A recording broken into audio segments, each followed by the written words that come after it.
I would still say sports and collegiate sports are worth it, but in the long run it kind of is a scary thought to know, especially since I'm only in my 20s and I'm already having a lot of issues. Coming up on WTV News, find out how a coach with life-altering brain injuries is looking out for his students. And do college rankings matter? A new report puts Wartburg behind rival institutions. Taking a stand for those who can't, as Wartburg celebrated Constitution Day, students were reminded why some Americans are still fighting for their rights. You're watching WTV News. You're watching WTV News, live on Wartburg Television, from the Grant Price Studio. Breaking news, local coverage, and sports. This is WTV News. Good evening, and thank you for joining us. I'm Ashley Davis. And I'm Jacqueline Schutte, in for Nicole Lyons.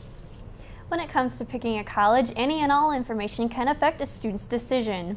One way to find out about a potential school is to look at how they rank next to other schools. A yearly ranking of U.S. colleges has just been released, and Wartburg has landed a spot that they may not be happy with. WTV's Kelsey Bemis reports. Each year, U.S. News & World Report publishes their best colleges rankings, and this year Wartburg has fallen behind not one, not two, but 5 other liberal arts colleges in Iowa, with a ranking of 146. However, college officials say they are not concerned about the competition. I think we're all in the same ballpark, more or less, and so that little bit of a difference that is there, I think doesn't say anything. It's almost idiosyncratic, and it certainly isn't important. Grinnell, Luther, Cornell, Coe, and Central all ranked above the home of the Knights. Graham Garner of Marketing and Communication says he doesn't think students or parents pay attention to the report. It's kind of what we like to call inside baseball. The people who pay attention to rankings are generally people who work in higher education and then media who are reporting on the rankings when they come out. That's generally all I ever hear about anybody talking about it. The rankings are based on things like class size, student-to-faculty ratio, and acceptance rate. Wartburg student Cody Osgard says while students will look at rankings, they will not be a determining factor when deciding on a school. A lot of my decision was more based on the feel of the college than how it ranks against other schools, but I mean it's something that students will definitely look at. Like Osgard, many students told me that they think the atmosphere and the people at a college are more important than any ranking. Reporting for WTV, I'm Kelsey Bemis. To see Wartburg's full report and how the ranks are determined, visit the Wartburg Circuit. Wartburg was recently recognized as a military-friendly school. The college shares this award with the top 20% of U.S. schools. The award is given to schools who offer academic help to students involved in the military. According to Wartburg's Veteran Affairs official, about a dozen military students attend the college. Vice President of Enrollment Management, Dr. Edith Waldstein, says she hopes the award will attract more students to Wartburg. I think it is just generally a compliment to both the quality of our academic programs as well as to the support services that we provide all of our students, and that we look at the whole student and we look at the whole student individually and try to serve that particular student's needs. It's one thing to have a brother or sister who went to Wartburg, but what about 4 generations of Wartburg tradition? Ella Newell, a first-year majoring in history and Spanish, is the latest along the line of Wartburg grads in her family. Her great-grandpa, her grandparents, and both of her parents are all Wartburg grads. Those 4 generations of Knights are expecting Ella to hold up the educational tradition. She says she is okay with the pressure and expects nothing but good things while she's here. But I mean it's a pretty heavy burden, but I mean that's really what it is. That there are 4 generations of really good Wartburg students, and so or 3 that have completed their education at Wartburg, and so it's a big responsibility, but I'm really proud to take that on, I guess. Coming up next after the break, students at Wartburg see a buffet of food when they go to the Mensa, but some aren't able to eat it. Find out how 5 Wartburg students deal with their dietary needs. A disability is a natural experience, and if you think about it, it is. Because anyone can have a disability.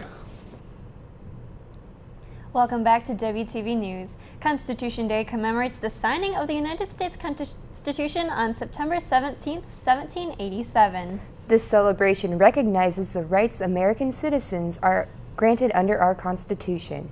But even now, in 2013, some Americans are still working towards life, liberty, and the pursuit of happiness. WTV's Jeannie Edson reports. Standing up for those who can't. As Wartburg recognized Constitution Day last week, students were reminded some citizens are still fighting for equal rights. Disability Rights Iowa Executive Director Jane Hudson said this is an issue impacting all. It is a dignity issue, an independence issue, and a choice issue for all of us, including people with disabilities, and that there are laws to protect the rights of people with disabilities now, but they have to be enforced. Americans with Disabilities advocate Emmanuel Smith said college can be a time to grow for students with a disability. It's a lot more independence, lots more decision making, and so with students with disabilities, those challenges can be compounded a great deal.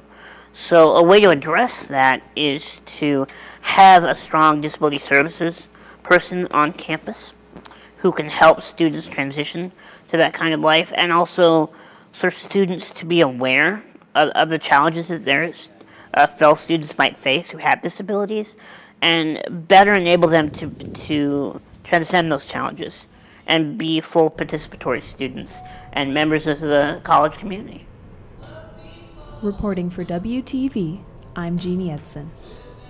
Hudson says she hopes Wartburg College will continue to work with disabled students, addressing challenges the students might face on campus. WTV caught up with second-year Wartburg student Andrew Tubbs, a disabled rights advocate. He says as a Wartburg student with a disability, there are many benefits to Wartburg's small campus, caring faculty, and staff. Tubbs goes on to say while he has appreciated the lengths the college has gone to in accommodating his disability, there are adjustments that still could be made for future students. Well, like Mensa is not differently abled friendly. A person who is in a wheelchair that goes into that Mensa and they try and get something like the milk glasses or something like that, or try and grab something off the salad bar, that's not going to happen. No. And some students at the Mensa are also limited by what they can eat. This week, I took a look into how some medical conditions are being accommodated for through campus dining services. I have a special diet in the Mensa because I have gluten intolerance. I have a special diet in the Mensa because I am allergic to gluten and dairy. Karina, Devine, and Anna McMullen are students at Wartburg whose bodies don't break down certain foods the same as most people. Nutrition and Services Advisor Toni Wood meets with these students to determine what kind of foods they need to stay healthy. When you are in college, you don't want to have to think about things like that. Like, you don't want to pick your meals in advance. You don't want to have to eat special foods. Like, you'd rather be able to just eat, the pizza that your friend's eating. But some people can't do that. With help from the Mensa, these students are able to accommodate for their dietary needs. In Mensa, there's a door that's next to the wall that has all the cereal. That is the door that they go to. And it's fairly easy. I tell them the times that I'll be in so that they know when to prepare my food. And then I just wait outside of the kitchen and then they hand it to me and I'm good to go. Most students at Wartburg are able to go into the Mensa and eat whatever they want. But as for Anna, Karina, and 3 other Wartburg students, it's not so simple. Instead of eating these foods, they look for alternatives to avoid getting sick. I love dairy, I love pizza, and it is hard. It is super hard, but it's just not worth the pain. I miss bread a lot, but it's worth it not to eat it. In the end, it's their choice what they do, but we try to help them make the healthiest choice for their individual issues that they can. Toni Wood says that a lot of the food for these diets is bought specially from grocery stores. The regular food is bought in bulk. Although it requires extra work, she thinks of it as a labor of love.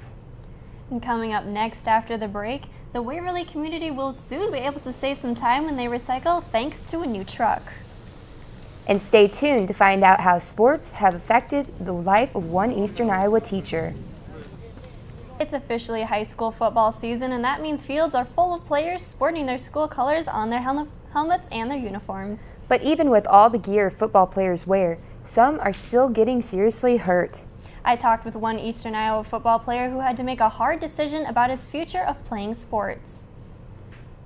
This is Josh Jacobs, a high school senior. He's a straight A student and wants to be a doctor to help prevent sports injuries. I had 4 concussions. It scares me a little bit to think maybe my brain might not function as well later on in my life. A concern expressed by POSTVILLE's wrestling coach, a conference All-American from Central College. I've had 9 concussions. I have a minor brain bleed right now. My ears have been ringing for about a year straight now. I have a brain book because I have a short-term memory loss now, and I'll forget something 30 seconds later, so I just write down what I forget. All but one of his brain injuries came from sports. As a coach now, he looks out for his players. It's not a joke at all. You got to monitor it right away. If someone hits their head, even a little bump, and they say that they're just feeling a little bit funny, you better just pull them out, play it safe. An athlete is allowed to have 3 concussions a year before being pulled from sports. Josh has only had 1 concussion per year, so he technically still could play, but he followed his doctor's advice to not play his very last season of high school football. Heads up. It was not an easy decision. It was one of the hardest decisions we had to make. It's still hard every Friday night when we watch the team play because, you know, you want your child to be happy and fulfill his dreams. And Josh's future? He wants one that's injury-free. Kids, I think, understand that concussions can be a problem, so they need to be really vocal about communicating that with coaches, because the sooner they can tell you what's going on, the sooner we can fix those things. Although he will never play high school football again, Josh still goes to practice to support his team and says that sports are still important. Just that I miss playing, but it's probably worth it. Of course, we want to see our teams do well in our school, but each individual is more important than getting to state. Reporting. I spoke with the football representative from the Iowa High School Athletic Association who says there are more concussions being diagnosed now than ever before, and that's because coaches and athletes are more aware of them and treating them. And what are doctors saying about concussions? Medical professionals say they want to educate athletes and for them to let them know of symptoms instead of being afraid that they won't get to play. Waverly will have a new recycling truck arrive in late February or early March of next year. Residents will no longer be required to sort their recyclables into different bins. Public Services Superintendent Brian Sullivan says the new truck will make the recycling process easier for everybody who uses it. From now until the time the truck gets here, try to inform the citizens of the change. As I said, it's not a big change for the citizens. It should make it simpler for them, but we want them to understand what the process is, why we're going to this and everything. The Waverly community hopes to take another positive step to become healthier. Waverly City Council will vote on a possible tobacco ban that will include 10 parks and 4 public restrooms. Waverly is already enforcing Iowa's Smoke-Free Air Act in public areas. Leisure Services Director Tab Ray says a new tobacco ban would help to further define and enforce the current policy. Really, we're enforcing the state law right now. The differences would be that this is kind of an open air area and it is tobacco free and not smoke free. It's the state law is called the Smoke-Free Act. So it'd just be another step, another positive step for the community. Coming up next on WTV News, we're familiar with the internet speed at Wartburg, but we'll tell you how the state's internet speed compares to the rest of the country. And coming up on Sports Night, relive the momentum-changing plays from the Wartburg football team's defense in their win on Saturday. Wartburg students will be able to help the environment while also staying in shape. The Wartburg Sustainability Office is letting students rent bikes out to make the Waverly community more green. Students can rent the bikes at the VOGEL library and can take them around campus or town. Sustainability Director Duncan says there are many environmental benefits the program gives. For the bicycle rental program was to give our students an opportunity to get off of campus without consuming fossil fuels. There's various benefits to that. It will hopefully help our students become better communicated or become closer to our community, to go out and get involved. Wartburg has installed what is now the crown jewel of their athletics program. A brand new 40 by 15 foot LED scoreboard was installed last week that replaced the old board that has been in Walston Hoover Stadium for the past decade. The board was installed after the Zimmerman family made a donation to the school. It made its premiere at this past weekend football home opener. According to Sports Information Director Katie Jo Coons, the board is the largest in Division III athletics. Iowa is ranked as a state with the 35th fastest internet at 6.22 megabits per second. Wartburg IT infrastructure manager Karen Kopel says the ranking has little effect on the college's internet speed. Kopel says Wartburg is connected to a fiber optic network in Waverly, which allows the college to support so many internet users. She says Iowa's low ranking is due to the number of rural internet users who have to use dial-up and wireless internet